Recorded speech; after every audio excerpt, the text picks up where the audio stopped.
Hello, today I will start with 3 fascinating facts related to the topic, and at the end of the video I will expand on them. First one, there is an Amazon tribe that is using initiation through pain by wearing a glove, made up glove, full of bullet ants. Second, pain is strongly dependent on context and not on objective damage to the body. And the third one, brain actually creates pain before it happens. Have you ever experienced a situation where you get some pain in your body and after fixing it, whatever method you use, whether it's active, proper through the movement or some massage, needling or any kind of passive treatment, the pain shifts and moves somewhere else. My name is Paolo, and in this video I will explain you why pain is traveling. Why, when some problem with our movement apparatus occurs, it either tends to stay or it will trigger this cat and mouse cascade, where even if you fix one part, something else will pop up. There is very clear reason behind it, and understanding it is absolutely key to actually fixing body for the long term. And I'll also explain why completely fixing it is more of a dream than reality. It is all about tension. For absolutely any movement, just for us to stay still or sit, unless we are lying completely flat and relaxed, we need certain tension through the body. And the higher the demand on the load, intensity or power output is, the more tension we need to either create or sustain.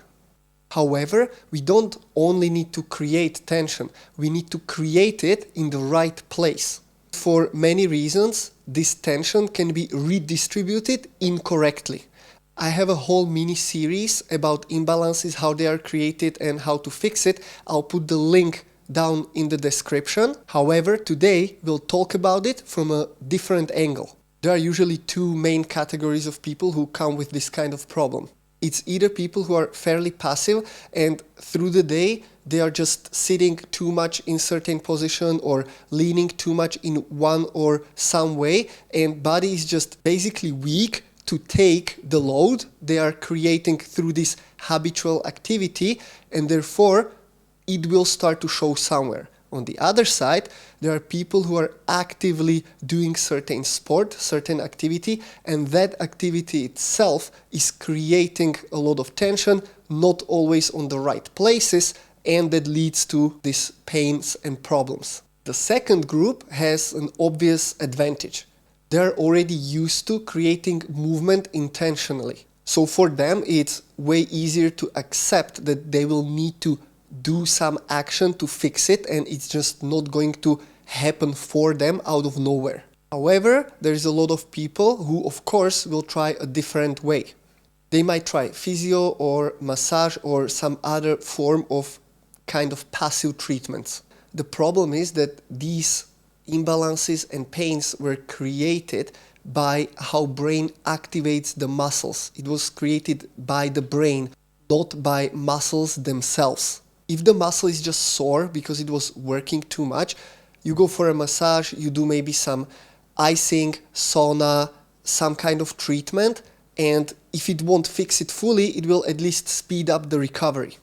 But if the pain and discomfort is created by brain and nervous system as a self-protecting mechanism, it's not going to go away. It's the big boss who is locking it with certain purpose behind it. Brain and nervous system are responsible. So treating it locally is just not going to do any long-lasting change. Many physio treatments are just too gentle for this kind of problem. If the problem was created because you are pushing your limits, you are lifting heavy tens, maybe hundreds of kilos, or you are being pinned by 100-kilo guys, the problem was created under massive load, but when you are in front of the therapist, you are usually just passively lying there. Just by design, there is no way they will truly discover what is behind it and how to fix it properly. For a practical example, you cannot fix a problem with a shoulder by doing some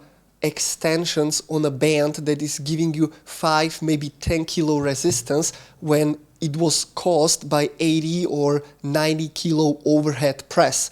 You need to stress the system appropriately. You need to put appropriate and smart tension and stress on the body so it starts to relearn the movement pattern. We need to fix it through the movement, but it needs to be enough tension and enough intensity on the right places.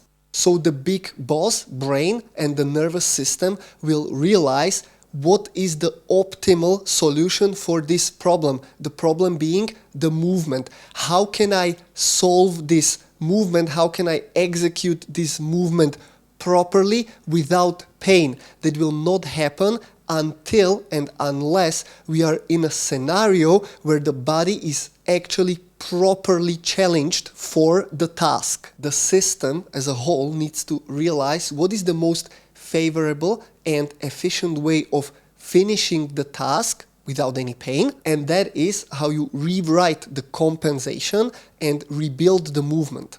I also did a full episode on how these processes in the brain are working from the learning perspective, and also explaining why relearning something is way much harder than learning something from the scratch. So we need to fix it through the movement. That movement possibly can generate a discomfort even in the places that are already painful. And to a certain degree, we need that. To a certain degree, we are looking for that.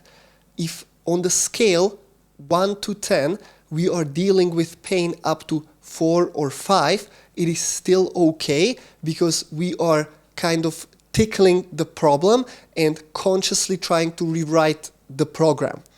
However, if the pain or discomfort on the spot that was already painful, on the exact spot, would be more than 6, 7 on a scale from 1 to 10, that might be counterproductive because at that moment we might be getting too much of the pain signals and the efficiency of this rewriting is lowered. But if we are working on certain problem and we are getting discomfort in other parts of the body, or we are just getting tired by it, that's completely fine. That's what will most likely happen as a byproduct. We need to push to facilitate some change.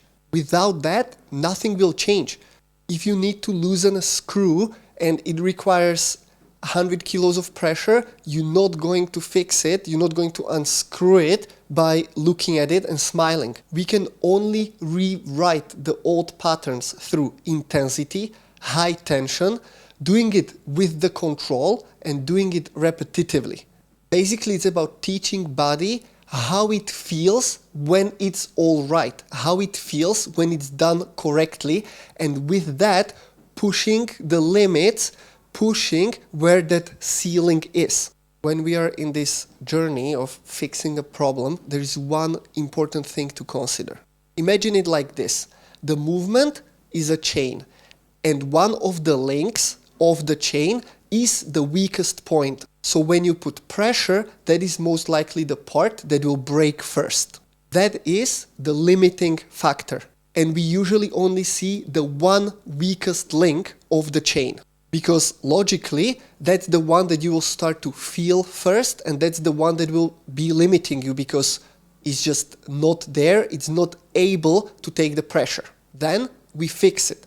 We strengthen what needs to be strengthened, we stabilize what needs to be stabilized. And when we do this, when we correct this weakest link, it will not be the weakest link anymore. So what will happen, unless the chain works absolutely perfectly, which is very unlikely, there will be some other part of the chain, not the original one, something else, that will become the weakest link of this given chain.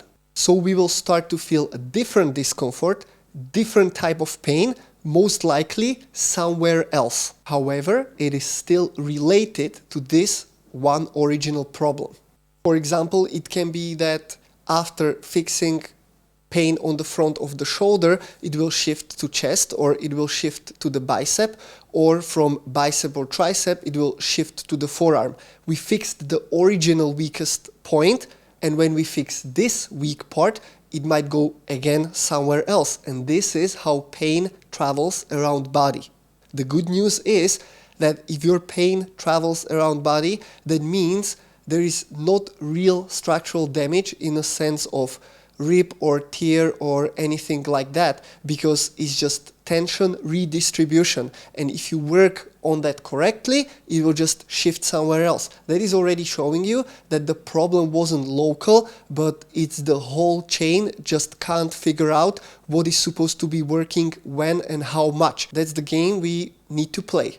We always focus on rebuilding and strengthening the weakest point, and we just need to accept that it might not be just one step, but multiple steps towards perfect body or perfect movement. It's not like there is something wrong with you. Nobody is 100%, everybody is dealing with some stuff. It might be, and it is annoying, but there is no way around it. This is how it works, and we just need to be smart about it and efficient as much as possible. It comes with age, load, neglect, and if you would go philosophical about it, it's just part of human experience. Responsibility to deal with it is still on us.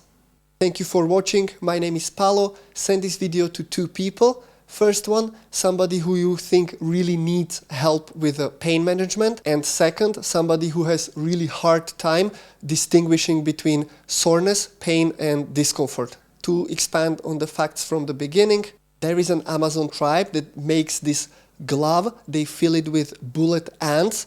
They have name because every sting hurts as much as being hit by a bullet, supposedly. They wear the glove for 10 minutes. They can't put it off. That's the part of the initiation.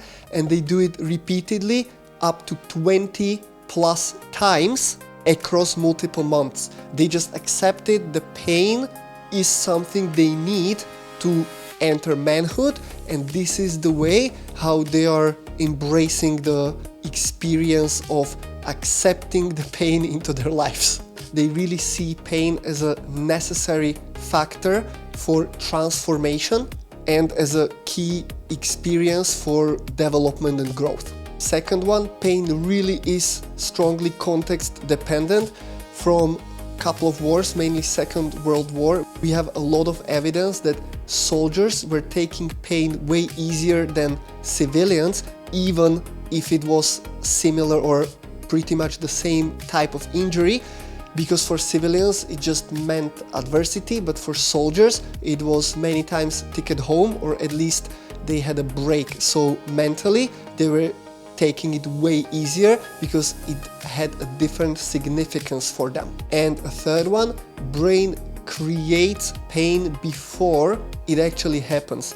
Brain is predictive and it can create pain before it even happens, just in anticipation. For example, when we see something coming at us or something falling at us, it can create painful stimulus even before it actually happens. So the anticipation and the angle we are looking at it is playing a really strong role. Thank you very much for watching. If you have any questions, comments or suggestions, either reach out to me directly or comment under the video. See you next time.